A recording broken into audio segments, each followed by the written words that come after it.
Assalamualaikum warahmatullahi wabarakatuh. Alhamdulillah bil alamin. Wa bihi nasta'in. Allahumma shalli ala sayyidina Muhammad wa ala sayyidina Muhammad. Allah tahana babal khairat. Allah tahana babal ilmi wa babal jannah. Allah faqihna fid din wa anta ta'wil. Allahumma faqihna fid din wa 'allimna ta'wil. Allah faqihna fid din وعلم تأويل اللهم زدنا علما يا أرحم الراحمين. Alhamdulillah, alhamdulillah, kita bersyukur meneruskan lagi tazkirah peringatan yang bersumber daripada kitab Al-Kabair. Banyak penulis kabar ini dalam bentuk bersih berbagai, namun kita cuba memilih perkara yang dekat dengan kita berkaitan dengan kabar ini. Berdasarkan disebutkan bahawa kabair itu dosa besar. Al-Quran menyebutkan di akhir ayat bagai balhum azabun azim, azabun alim, azabun syadid, azabun mahin. Itu maknanya sebelum ayat kalimat itu tersebut Allah senaraikan al-kabair dosa besar. Dan dosa besar ini dosa yang tidak diampunkan melainkan dengan taubat dan nasuha.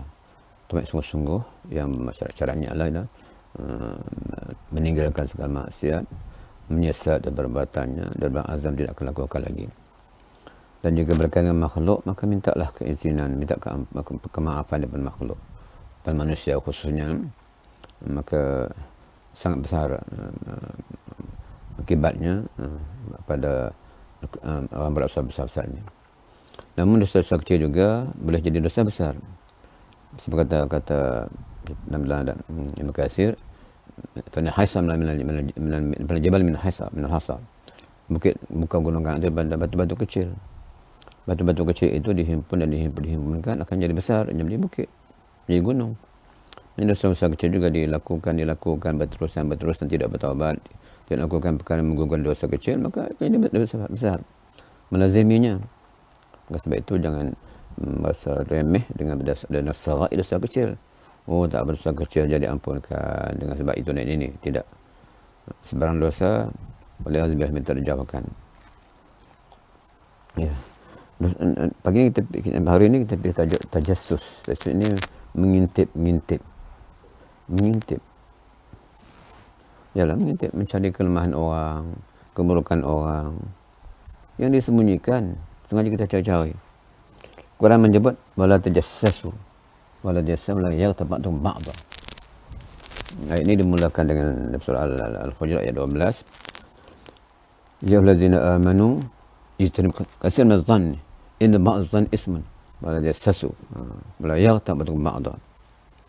Tajassus itu maknanya mengintip-ngintip. Jangan kamu mengintip-ngintip. Ya, ngintip-ngintip ini mencari keburukan orang. Semak-semak antara suami isteri dan bualan telefon ada perakamnya misalnya. Semak-semak antara pemimpin sama pemimpin dalam parti politik tertentu dirakam. Dan politik lawan dengan politik sebagainya dirakam. NGO sama NGO dirakam. NGO dengan yang lain dirakam. NGO dengan politik dirakam. Individu dengan orang tertentu dirakam. Ya. Tujuan apa? Tujuan untuk memburuk-burukkan, tujuan untuk mencari kelemahan, untuk menjatuhkan maruah dan image. Itu semua dilarang oleh Islam. Tapi itulah yang dilakukan, yang sekarang sedang berlaku. Sebagai contoh, kita dapat di antara suami isteri, pemimpin besar misalnya, direkam dan disebarkan kepada umum. Memalukan, mengaibkan. Kita bukan soal siapa pemimpin itu, apa dibincangkan, soal apa yang dibuat itu. Sampai pemimpin itu baik atau tidak baik, pada rekam itu betul tidak betul, untuk sebagainya itu hak dia. Kita bincangkan adalah soal perbuatan mengintip, perbuatan mencari rahsia orang itu yang dilarang oleh Islam. Tajassus itu. Kecuali seorang yang terkenal dengan kemasyhuran, termasuk dengan jenayahnya, termasuk pelaku jahatnya yang sangat licik, yang tidak dapat dielak untuk ditangkap, untuk dibicarakan, untuk dihukum sebagainya. Ternyata zahirnya dia memang penjahat, dia memang pengkhianat, dia memang zalim, dia memang sekian-sekian, tapi tak dapat ditangkap, tak dapat ambil tindakan kerana liciknya itu. Itu ada kemungkinan boleh dibincangkan di peringkat tertentu untuk bagaimana untuk mendapat mengintip. Misalnya contoh seorang pengedar dadah, dia sangat terkenal, orang tahu dia yang bapaknya, dia yang puncanya, tapi tidak dapat ditangkap. Maka ketika itu kemungkinan pihak tertentu boleh menguruskan cara untuk mendapat macam mana untuk menangkapnya dan intip-intipan yang dibolehkan. Itu kemungkinan besar, sebab berbahayanya besar daripada lain lagi. Kan dialah anak-anak madrasah, kerana dialah negara akan binasa. Tapi liciknya itu kita tak dapat ditangkap dengan cara biasa. Maka dari itu ada kemungkinan perlu dibincang bagaimana untuk menangkapnya dan untuk perisikan. Kalau sekadar untuk mengintip, membongkar rahsia, melemahkan, itu yang dilarang. Untuk memburuk-burukkan dilarang. Khususnya dalam soal politik. Politik A, politik B ini. Sengaja nak cari rahsia politik A untuk menjatuhkan dia. Bentuk sebaliknya. Itu sangat berbahaya. Islam larang. Wala tajassasu. Wala yaghtab ba'dhan. Itu malah diibaratkan sebagai orang yang memakan diri saudaranya. Ayyuba ya'kul lahma akhihi mayitan farihtumuh. Adakah kamu suka ya'kul lahma akhihi, makan daging saudaranya mayitan, mayat, mati, bangkai. Farihtumuh, karihtumuh, kamu tak sukanya, tapi kamu lakukan dalam bentuk itu. Maka sebab itu peringatan pada kita semua, jangan sekali mengintip-intip ini. Dan dalam hadis memang disebut, Nabi bertanya sahabat, "Tadruna mal ghaibah?" Qalu Allah Rasul a'lam. Qala zikruka akhwaka bima yakrah. Nabi tanya sahabat, kamu tahu apa dia itu ghaibah? Ghaibah yang mengumpat. Sedikit kelainan daripada mengintip, tapi dia intip jadi mengumpat. Dia mengintip itu jadi mengumpat. Puncanya mengintip. Dan mengumpat juga dalam bentuk yang lebih sangat-sangat luas. Tapi Nabi bertanya, apa ghaibah? Para sahabat menjawab, Allah Rasulullah a'lam. Allah wa Rasuluhu a'lam. Allah yang tahu, Rasulnya yang tahu. Ini bukan makna sahabat itu tidak tahu apa-apa. Ini adab sahabat Rasulullah SAW. Tidak mendahului Rasulullah SAW. Dan banyak kes menyentuh. Allah dan Rasul yang tahu. Maka dia menjawab, zikruka akhwaka bima yakrah. Kamu menyebut saudaramu tentang keburukannya. Dibincang lagi dalam hadis yang lain, menyebutkan bahawa bagaimana kalau apa yang dia kata benar. Begini jawapannya. Dia menjawab bahawa jika benar, kamu mengintip, kamu juga mengumpatnya. Jika tidak benar, kamu mengumpatnya, kamu membohonginya. Pendek kata bahawa tetap tidak boleh mengumpat ini. Kecuali laki-laki tentulah. Memang ada kecualiannya untuk mengumpat ini. Misalnya, seorang yang mengadu kepada pemimpin, kepada hakim, kepada ketua, karena dia dizalimi. Seorang isteri yang dizalimi oleh suaminya misalnya, dia boleh mengadu itu kepada walinya, kepada hakim, kepada pemimpin yang berkenaan lah bagaimana itu dibolehkan. Yang sampai dibiarkan dizalimi berterusan, ataupun membantu dalam perkara mungkar, pelaku maksiatnya masyhur dengan pelaku maksiatnya itu misalnya, dah masyhur, dah ditegur, dah nasihat, tak pakai juga, tak diikuti, maka itu juga boleh disebut keburukannya kepada umum supaya jangan mengikut perangai itu. Termasuk juga meminta kepada mufti untuk memberikan fatwa. Ini dia sekian-sekian berlaku rakyat atau raja ataupun siapa-siapa lakukan, dia tak tahu hukumnya bagaimana. Boleh tanya untuk mufti, fatwa.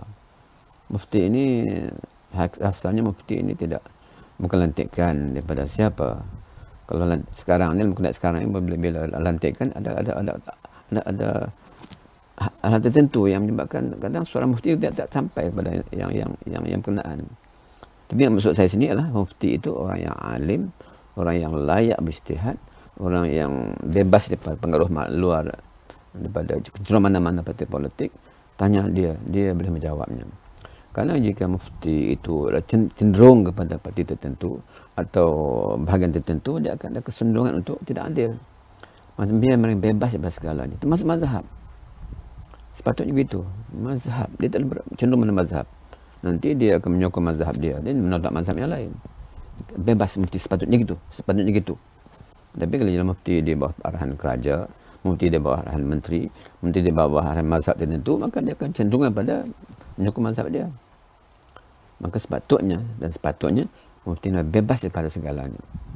Yang hakikatnya mufti lantik oleh sultan, oleh pemerintah. Maka sebab itu ikutilah. Namun mufti itu sendiri mesti bebas daripada segala pemikiran lain, daripada unsur lain, daripada raja atau menteri atau mazhab dan sebagainya lagi. Dan ada sebutan lain lagi, misalnya seorang yang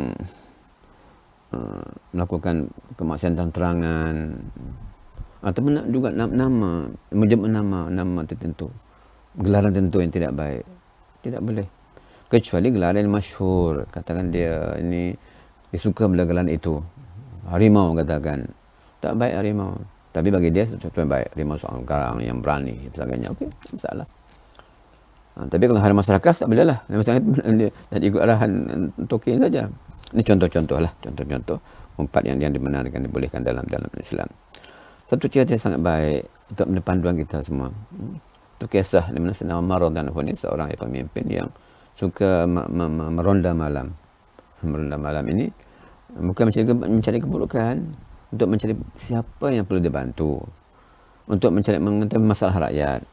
Dulu tidak ada radio, tidak ada TV, tidak ada WhatsApp, tidak ada apa-apa. Mau tak mau kena dengar sendiri, kena tahu sendiri hal rakyat. Maka Sayyidina Umar di antara tugasannya, di waktu malam dia berjalan. Kalau kamu tak sekarang mungkin dia taman ke taman, kampung-kampung. Tapi dulu tidaklah zaman tu. Rumah tidak semak sekarang. Dia pergilah berjalan sempat dengan diiringi dengan sahabat yang dipilih. Lepas itu malam dikatakan banyak-banyak kisah yang banyak riwayat, di antaranya satu malam baginda berjalan sampai di sebuah rumah. Nampak seperti ada di Madinah, di mana ada rumah yang tutup, tapi ada suara orang menyanyi dalam rumah itu. Lalu baginda pun memanjat dinding rumah ini. Dia dapati ada seorang laki-laki, seorang wanita dalam bilik itu, dan betul arak. Yang pertama kita nampak lelaki dan wanita, tidak tahu suami isteri atau siapa-siapa. Yang betul arak itu kita tahu betul arak itu dia minumkah, terletak di situkah, atau siapa-siapakah, atau di fitnah, tak tahu. Tapi yang nak ambil sini bukan soal berdua itu, bukan soal arak itu. Soalnya Sayyidina Umar manjat dinding rumah untuk tengok apa yang berlaku dalam rumah. Kemudian nanti Nabi Sayyidina Umar kegarangannya, ketegasan kata, ya Allah, wahai musuh Allah, akan kamu menyangka bahawa Allah menutup akan kesan kamu bermaksiat sini? Kamu tak tahu Allah nampak kamu? Kamu tak tahu kamu tutup pintu Allah nampak? Begitulah kalau bahasa mudahnya. Lelaki itu menjawab, dan engkau yang mukminin, jangan berburu-buru menduduh aku, jangan berburu-buru aku. Kalau lebih luas tanya tubuh aku dengan siapa, ataukah betul arak ni minta minum, jangan tu berburu. Itu wallahu alam. Sebab anda yang gitulah.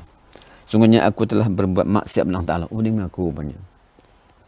Yang aku berbuat maksiat. Tidak berbuat maksiat apa dia? Sama ada berdua anakkah, sama ada menarakkah, tapi dia sebut sendiri bahawa aku melakukan maksiat. Itu baik. Dia orang yang bermaksiat, dia mengaku dia melakukan maksiat, dia tahu itu maksiat, dia sedar, dia taubat, masya-Allah baik. Semua manusia berdosa. Kullu ibn Adam al-khata'. Kullu ibn Adam khata'un. Berdosa. Dan sebab orang berdosa itu at-tawwabun. Jadi pemuda ini dia tahu, dia sedar. Mungkin dia baru sedar. Nampak Sayyidina Umar, wallahu alam, tapi dia sedar bahawa dia bersalah. Yang salahnya orang buat salah tak buat salah. Dia buat salah, tak mungkin salah. Ambil lawyer, cekap untuk bebas, itu salah. Mungkin bebas di dunia tapi tak ada di akhirat. Bebas di dunia kerana kepintaran, kehebatan, kecekapan, dalih semangat daripada peguam. Tapi dia tak akan lepas dia nanti. Kes ini, dia mengaku, aku berdosa, aku bersalah. Tapi ingat, kamu juga bersalah. Ini satu keberanian. Banyak pengajaran. Dia buat salah, dia mengaku salah. Satu, bagus sangat. Mengaku salah, bertobat. Dan dia berani menegur pemimpin. Aku bersalah, ya. Tapi kamu, Umar, buat salah. Dia tak kata, Umar, Amirul Mukminin, engkau juga Amirul Mukminin buat salah. Cuma aku satu salah. Kamu dua kesalahan. 3 kesalahan. Salah aku hanya sekian-sekian di sini. Dan kamu ada 3 kesalahan. Kamu 3 maksiat yang melakukan. Apa dia? Yang pertama, Amirul Mukminin, kamu mengintip aku. Aku mengintip. Dan dia baca ayat. Bukan sekadar tuduhan begitu. Ada hujahnya. Kemudian kata, kamu mengintip Wahai Umar. Apa dia? Allah firman, wala tajassasu. Surah Hujurat ayat 12. Wala tajassasu, yang tajassus, yang mengintip. Satu. Saya ulangi. Dia buat salah, memang salah. Sedang Umar dituduh salah. Kenapa? Mengintip. Hujahnya ada. Bukan mengoman biasa. Bukan ucapan biasa. Di hujahnya. La tajassus. Wala tajassasu, yang keempat. Allah panggil itu. Umar mendengar. Dan dia faham. Dia mengerti. Memang betul. Itu firman Allah Ta'ala. Itu satu salah. Yang kedua, wahai Umar, Amirul Mukminin, kamu tidak ikut pintu. Kamu panjat ke dinding. Selamat menung. Ya, betul. Ada hujahnya. Walaysa birra bi an ta'tul buyut min zuhuriha. Bukan kebaikan itu masuk rumah ikut belakang, pintu belakang. Pintu depan ada. Tutup pintu. Jangan kamu panjat bumbung. Jangan kamu pecahkan dinding. Jangan kamu begitu. Ya Rabbi. Satu lagi, pemuda yang berani. Memang dia buat salah. Yang pemimpin yang sehebat Umar itu, dia berani menegurnya. Wahai Umar, wahai Amirul, kamu buat salah. Pertama tadi kamu mengintip aku. Dan hujah-hujah tidak boleh mengintip. Allah melarang. Wala tajassasu. Yang kedua, kamu ikut bumbung. Kamu ikut dinding. Kamu tak ikut pintu depan. Juga dengan hujahnya. Wala sabir'an bi an ta'tul buyut min zuhuriha. Mula ayat ini berkaitan dengan haji sebagainya, tapi dalam konteks ini dia bawa kepada situ. Ya, saya mendengar lagi. Dia tak marah, dia tak berang, dia tak pernah badan, dia tak marah. Dia dengar saja. Hujah seorang pemuda yang didapati buat salah dengan hujah menyuruhkan Sayyidina Umar dengan Al-Quran Karim. Kemudian satu lagi wahai kamu buat salah. Pertama, kamu tajassus, kamu mengintip. Kedua, kamu masuk rumah tak ikut pintu. Yang ketiganya, kamu tak bagi salam. Juga ada hujahnya. Surah An-Nur ayat 27. Ya allazina amanu la tadkhulu buyutan ghaira buyutikum hatta tasta'nisu wa tusallimu ala ahliha. Dzalikum khairul lakum la'allakum tadhakkarun. Dzalikum khairul lakum la'allakum tadhakkarun. Wahai orang beriman, la tadkhulu buyutan ghaira buyutikum. Jangan masuk mana-mana rumah bukan rumah kamu sendiri. Hatta tasta'nisu wa tusallimu ala ahliha. Yang kamu minta izin. Yang diselamatkan rumah itu.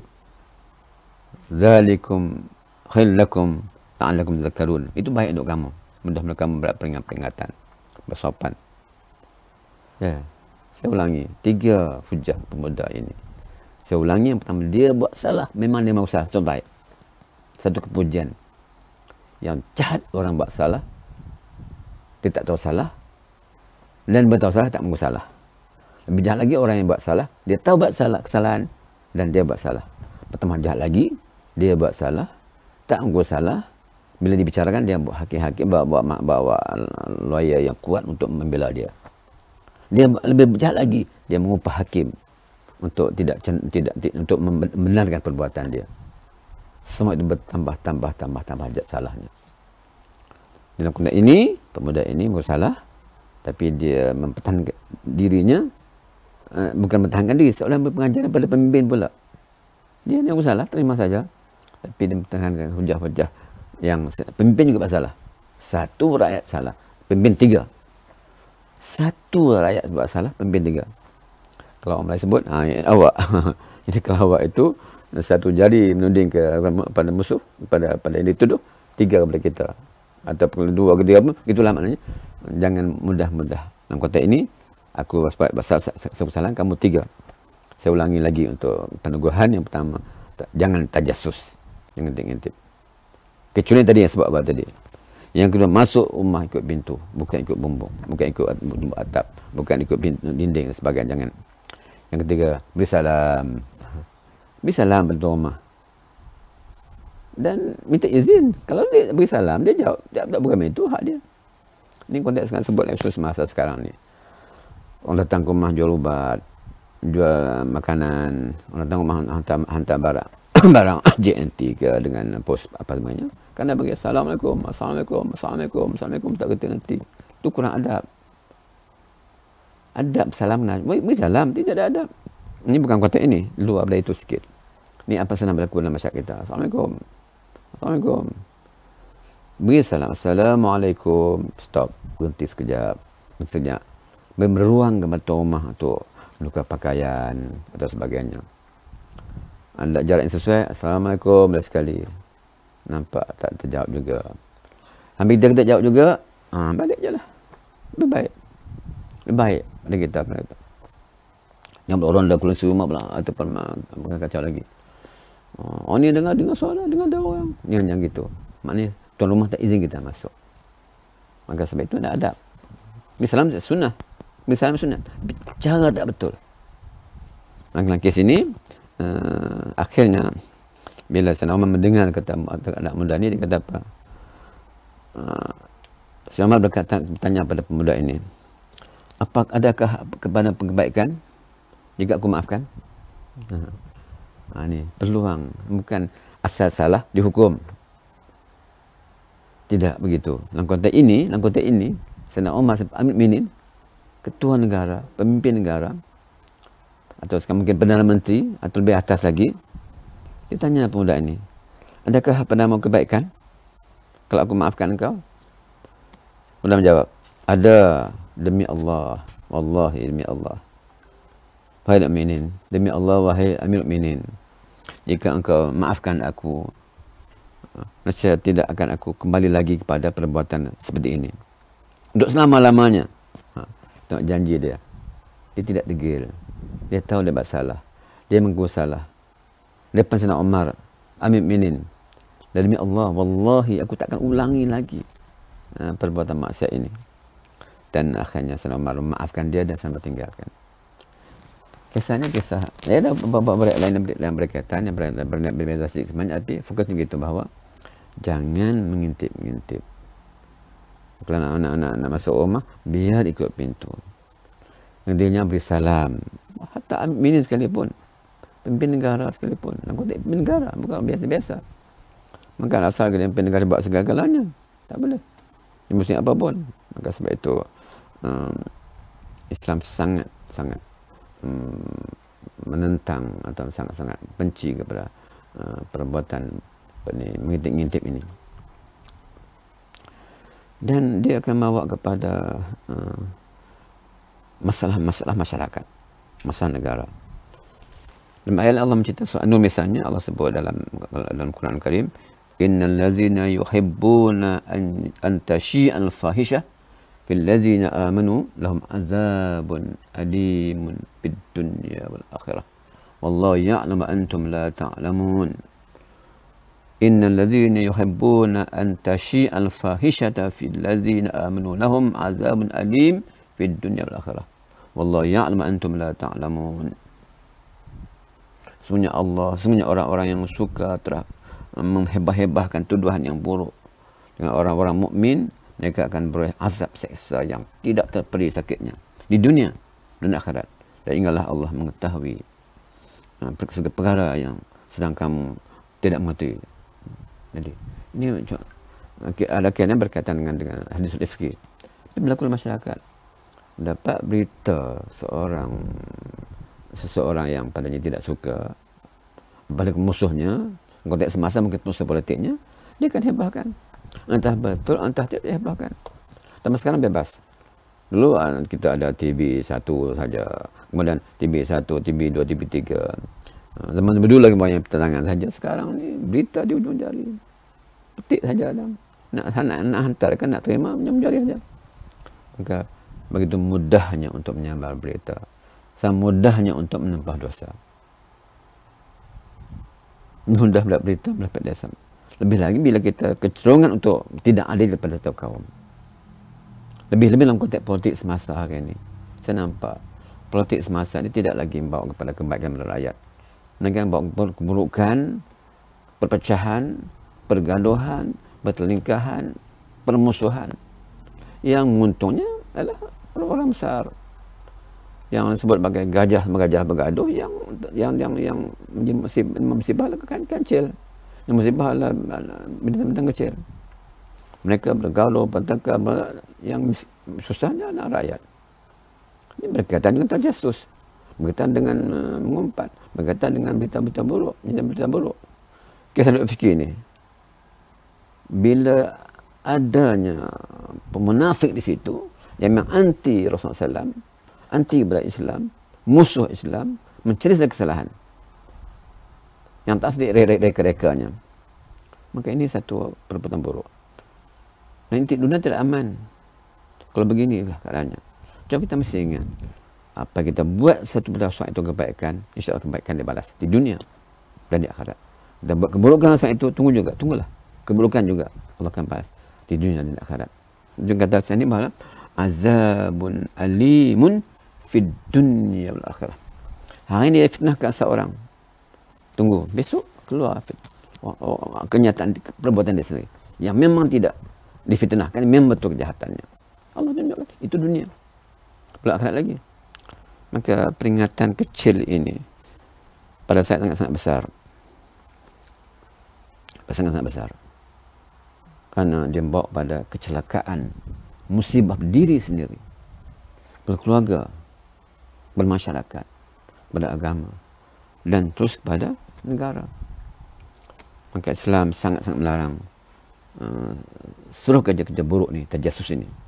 Malah dalam ayat ini pun dikaitkan dengan berbagai-bagai. Antaranya yang saya sebut tadi, surah Jurat, ya allazina amanu ijtanibu katsiran minadh-dhanni inna ba'dadh-dhanni ismun wa la jassasu wa la yaghtab ba'dukum ba'dha ayyuhibbu ahadukum ayyakul lahma akhihi maytan falyatumuhu fattaqullaha innallaha tawwabur rahim. Wahai orang beriman, jauhkan daripada sifat su'zon pada orang baik terutamanya. Lainlah orang itu memang jahat, ini husnuzan pula. Itu pun masih husnuzan bercampur dengan hazard, berwaspada. Kemungkinan dia berubah. Saya ulangi, bersangka baiklah kepada siapapun, terutama orang yang baik, terkenal kebaikannya, terbukti kebaikannya, sejarah kebaikannya. Dan husnuzan juga orang jahat.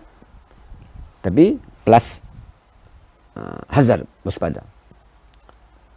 Kemungkinan sudah tobat, mungkin sudah berubah, tapi waspada. Seperti orang datang ke rumah minta derma dan sebagainya, itu sangat baik, tapi waspada. Saya dah habis uang untuk balik kampung, duit habis, tengok mukanya, rasa macam baik, berilah sikit. Kalau nak tipu pun tak banyak sangat, begitu ya. Kalau betul-betul dia perlu, maka sebanyak yang sebolehnya kita mampu kan. Sangka-sangka buruk ni larang. Satu ayat dalam Quran kan, surah Al-Hujurat. Jangan untik-untik, jangan mengumpat. Umpama seperti makan daging saudara, sanggupkah? Tidak sanggup kan? Wattaqullah, ingat. Wattaqullah, bertakwa kepada Allah Ta'ala. Innallaha tawwab, tawwabur rahim, Maha pengampun, penerima taubat. Taubatlah segera. Tak ni Ramadan. Ramadan penuh fitnah juga. Ramadan penuh fitnah, tidak tiap hari penuh fitnah. Mungkin sebarangan daripada pemimpin besar, baru orang yang alim dan sebagainya lagi. Waliyadzubillah, kalau tidak berlaku di sini tempat lain, maka musibah terus datang dan datang karena kejahatan aidin nas, tangan manusia sendiri, kejahatan mulut-mulut manusia sendiri. Amanah tidak ditunaikan, amanah ilmu khususnya, yang haram tetap haram, yang halal tetap halal, yang mungkar tak mungkar, yang ma'ruf tak ma'ruf, jangan diubah sesuai. Jangan itu ma'ruf mungkar ma'rufa. Jangan mau ubah yang ma'ruf mungkar ma'ruf. Yang buruk, yang kotor itu anggap baik, yang baik itu anggap jangan. Maka kalau kita nak bersihkan dunia ini, negara ini, umat ini daripada kekotoran, maka jauhkan daripada sangka-sangka buruk. jauh daripada umpat-umpat, jauh daripada tajassus, mengintip-mengintip. Kecuali kita tentu tadi. Seorang yang memang terbukti jahatnya dan licik perbuatannya, terpaksa kita lakukan intipan untuk membuktikan kejahatannya, itu soal lain. Karena musibah pada negara, pada umat. Moga-moga peringatan kecil ini, di hari nuzul ini kita dapat manfaat. Quran di nuzul kita di selangor cuti. Itulah. Apa cuti itu? Untuk rehat tidak. Mengkaji Quran. Tadabbur Quran. Quran dituangkan bukan untuk bacaan. Sekarang menjumlah khatam berapa kali sebulan. Ramadan. Oh, saya dah 2 kali, saya 3 kali, saya 10 kali. Bukan itu. Ya, lakukan itu kebaikan juga. Tapi kalau itu tidak berubah, kalau baca 10 kali khatam, tak berubah sikapnya, membohong-bohong juga, fitnah-fitnah juga, zalim-zalim juga, khianat-khianat juga, apa artinya? Apa artinya? Khatam 10 kali. Apa arti khatam 10 kali bulan Ramadan? Tapi tak berubah sikap pembohongannya, pengkhianatannya, kezalimannya. Quran turun untuk inzar, pengubah manusia. Sedang umat sejarah itu berubah dengan Quran. Dunia Arab jahiliyah juga kepada kebaikan, kepada beriman, kepada taibah, daripada negara yang kotor, jijik dan kejahiliah, lain dengan negara Islam. Itu Quran. Saya ulangi, apa artinya khatam? 10 kali pun kalau tidak berubah sikap manusia yang mengkhatam Quran. Saya tak ulangi, tidak menafikan khatam Quran, kebaikan. Tapi kalau itu semata-mata, maaf faedah, tidak ada faedah apa-apa. Hanya dapatlah pahala di hitung-hitungnya, tapi terbatal disebab kemungkaran yang dilakukan. Wallahu a'lam. Assalamualaikum warahmatullahi wabarakatuh.